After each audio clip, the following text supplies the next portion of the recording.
नमस्कार दोस्तों। Atomic habits क्या हैं? क्या आपने एटॉमिक हैबिट्स बुक पढ़ी है? क्या आप एटॉमिक हैबिट्स का पालन करते हैं? आज के इस वीडियो में हम जेम्स क्लियर द्वारा लिखित बुक एटॉमिक हैबिट्स को समझेंगे और अच्छी आदतों के निर्माण के बारे में सीखेंगे। एक अच्छी आदत बनाने में कभी कभी हम पूरी ज़िंदगी लगा देते हैं और फिर एक दिन छोटी सी गलती से वह आदत सेकंड भर में बदल जाती है। ऐसा क्यों होता है? दरअसल हम अक्सर ये मान के चलते हैं कि बड़ी सफलता के लिए बड़ी बड़ी कोशिशें भी ज़रूरी हैं। हालांकि ये साफ तौर पर गलत तो नहीं है, लेकिन कभी कभी छोटी कोशिशें भी ज़्यादा मेहनत से परिणाम लाती हैं। एटॉमिक हैबिट्स किताब किन लोगों के लिए काम करती है? वे लोग जो दुनिया के शिखर पर पहुंचना चाहते हैं, वे लोग जो अपनी आदतों के बारे में जानना चाहते हैं, वे लोग जो मनोविज्ञान पढ़ना चाहते हैं, वे लोग जो अपनी बुरी आदतों को छोड़कर अच्छी आदतें अपनाना चाहते हैं। बड़ी कामयाबी हासिल करने के लिए छोटे कदमों से शुरुआत करें। छोटे छोटे कामों का बहुत बड़ा नतीजा हो सकता है। जब आप हर दिन कसरत करते हैं तो आप एक दिन ही सेहतमंद और फिट नहीं बनते, लेकिन एक दिन आप जरूर सेहतमंद हो जाते हैं। वैसे ही जब आप रोज़ बाहर का फास्ट फूड खाते हैं तो आपको पता नहीं लगता कि आप मोटे होते जा रहे हैं, लेकिन कुछ ही दिनों में या कुछ महीनों के बाद जब आप अपनी पुरानी फ़ोटो देखते हैं तो आपको लगता है कि हर रोज़ के उस फास्ट फूड खाने से आपकी सेहत पर क्या असर हुआ है। उदाहरण के लिए एक व्यक्ति इंटरनेट पर हमेशा अच्छी जानकारी को सर्च करता है और वहीं पर दूसरा व्यक्ति हर दिन इंटरनेट पर हमेशा मनोरंजन की चीज़ों को देखता है या सर्च करता रहता है। हालांकि देखने में लग रहा है कि दोनों ही व्यक्ति इंटरनेट का इस्तेमाल कर रहे हैं, लेकिन 5 साल बाद उन दोनों के बीच का अंतर बहुत ज़्यादा होगा।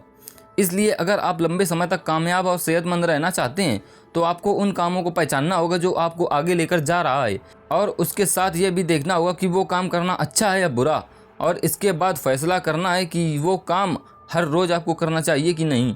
आपकी पहचान आपकी आदतों से बनती है। क्या आपने कभी सोचा है कि आदतें बदलना इतना मुश्किल क्यों लगता है? ऐसा इसलिए क्योंकि हम या तो गलत चीज़ें बदलने की कोशिश करते हैं या गलत तरह से अपनी आदतें बदलने का प्रयास करते हैं। ज़िंदगी के किसी भी पड़ाव पर बदलाव लाने के लिए 3 मुख्य कारण होते हैं। आउटकम पर आधारित बदलाव, अपनी मनचाही चीज़ को पाने के लिए आदतों को बदलना। प्रोसेस पर आधारित बदलाव, मतलब जो भी आप काम कर रहे हैं उसमें मज़ा आ रहा है, इसलिए उसे और ज़्यादा मज़ेदार करने के लिए आदतों को बदलना। आइडेंटिटी पर आधारित बदलाव, अपनी आदतों को बदलकर अपने आइडियल इंसान की तरह बनना। यदि आप सिर्फ आउटकम के बारे में सोचेंगे तो बोर हो जाएंगे, इसलिए कोशिश करें और बदलाव को अपनी पहचान का हिस्सा बनाएं। प्रोसेस का मजा लें, मतलब है कि हर दिन अपने आप में कुछ प्रतिशत बेहतर बदलाव करने के लिए अपनी आदतों को बदलें। अच्छी आदत बनाने के 4 तरीके। नंबर 1, मैं इसे कैसे बदल सकता हूँ? कौन से छोटे छोटे कदम इसे बदलने के लिए अभी से ले सकता हूँ? नंबर 2, मैं इसे कैसे आकर्षक बना सकता हूँ ताकि बदली हुई आदतों को कैसे करते हुए मजा आए? नंबर 3, मैं इसे कैसे आसान बना सकता हूँ ताकि मैं बेहतर आदमी को आसानी से अपनी ज़िंदगी का हिस्सा बना सकूँ? नंबर 4, मैं इसे कैसे संतुष्ट करूँ? जो आप बनना चाहते हैं खुद को वैसे बनते हुए कल्पना करें। आप जब भी कोई नई आदत अपनाने की सोचते हैं उससे पहले ये सोचें कि उसका आपके जीवन पर क्या प्रभाव होगा। क्या मैं इस आदत में वो बन पाऊंगा जो मैं बनना चाहता हूँ? अगर आपको हाँ में जवाब मिले तो यह समझ लीजिए कि आपका दिमाग एक नई आदत को अपनाने के लिए तैयार है। इसलिए फिर अपने आप को उस तरह से काम करते हुए इमेजिन करें कि बेहतर आदत बनाने के बाद आप कैसे काम करने वाले हैं, कैसे सोचने वाले हैं और किस तरह से महसूस करने वाले हैं। नई आदत शुरू करने का सबसे बेहतरीन तरीका। जिन लोगों को लगता है कि उनमें कुछ करने के लिए मोटिवेशन की कमी है, उन्हें इस बात पर गौर करने की ज़रूरत है कि असल में उनमें मोटिवेशन की नहीं बल्कि क्लैरिटी की कमी है। ऐसे में एक नई आदत बनाने का एक सबसे अच्छा तरीका है कि आप इस एक बात की क्लैरिटी बनाएं। आप आदत को क्यों बदलना चाहते हैं? इस आदत को छोड़ने के लिए क्या छोड़ने वाले हैं? आपको ज़्यादा मोटिवेशन की नहीं, अच्छे इन्वायरमेंट की ज़रूरत है। आसान शब्दों में कहें तो आपके आसपास की वो चीज़ें जिनके साथ आप ज़्यादा समय बिताते हैं। ये चीज़ें कोई किताब, किसी के बारे में सोचना आदि हो सकता है। और याद रखें कि हर आदत की शुरुआत ज़रूरत से होती है, इसलिए बेहतर आदत को अपनाने के लिए एक बेहतर ज़रूरत को ढूंढें और उस तरह के माइंडसेट वाले लोगों और विचारों के साथ ज़्यादा समय बिताएं। सेल्फ कंट्रोल कैसे करें? एक बार अगर अच्छी आदत पड़ जाए तो वो हमेशा बनी रहती है, लेकिन फिर भी कभी कभी इंसान का दिमाग खराब आदतों के सेटिस्फेक्शन के लालच में उनमें भटक जाता है। उदाहरण के तौर पर जब भी आप वजन कम करने के लिए डाइट के दौरान कुछ मीठा देखते हैं तो उसे खाने के लिए लालच बढ़ता है और आपका सेल्फ कंट्रोल खोने लगता है।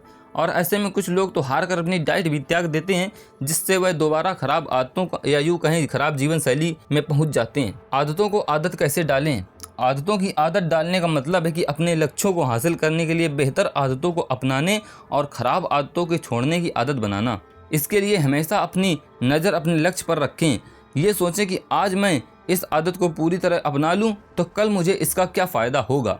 इससे मेरा कल कितना बेहतर हो और आरामदायक होने वाला है। और लगातार ऐसा करने से अपनी आदतों को आकर्षक बनाने और परिणाम पर नज़र गड़ाए रखने की आदत लग जाती है, जो एक शांत, खुश और कामयाब जिंदगी बनाने में बहुत मदद करती है। परिवार और दोस्तों का आपकी आदतों पर क्या प्रभाव पड़ता है, इस बात में कोई दो राय नहीं है कि हम हमेशा अपने आसपास के लोगों के जैसा बनने की कोशिश करते हैं।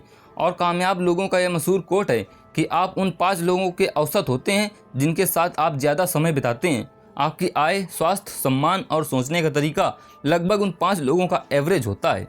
इसलिए ये ज़रूरी है परिवार और दोस्तों की आदतें अच्छी हों, और अगर ऐसा नहीं है तो आप किसी ऐसे समूह या सभा में शामिल हो जाएं जहां उस तरह की मानसिकता के लोगों का उठना बैठना होता है जैसा आप बनना चाहते हैं। धीरे धीरे आगे बढ़ें। अपनी आदतों में बदलाव करने के लिए ये भी ज़रूरी है कि आपकी नई आदतें आसान हों, उन्हें शुरू करना और दोहराना आसान हो। कोई भी आदत उसे बार बार दोहराने और धीरे धीरे आगे बढ़ने से बनती है। इसलिए किसी भी नए काम या आदत को छोटे छोटे स्टेप्स में करें और धीरे धीरे इसे बढ़ाएं। लेकिन ये ध्यान रखें कि कंसिस्टेंसी को बनाए रखें। लंबे समय तक आदत को कैसे जारी रखें। अगर आप किसी भी लक्ष्य को पाने के लिए अच्छी आदत बनाना चाहते हो तो 2 काम जरूर करें। पहले उसे करने का समय सुनिश्चित कर लें, और दूसरा उस काम को कहाँ पर करेंगे ये भी निर्णय कर लें। जैसे ब्लॉगिंग के लिए एक पोस्ट लिखनी है तो किस समय लिखेंगे, सुबह 1 घंटे लिखेंगे या शाम को, या दोनों वक्त लिख सकते हैं।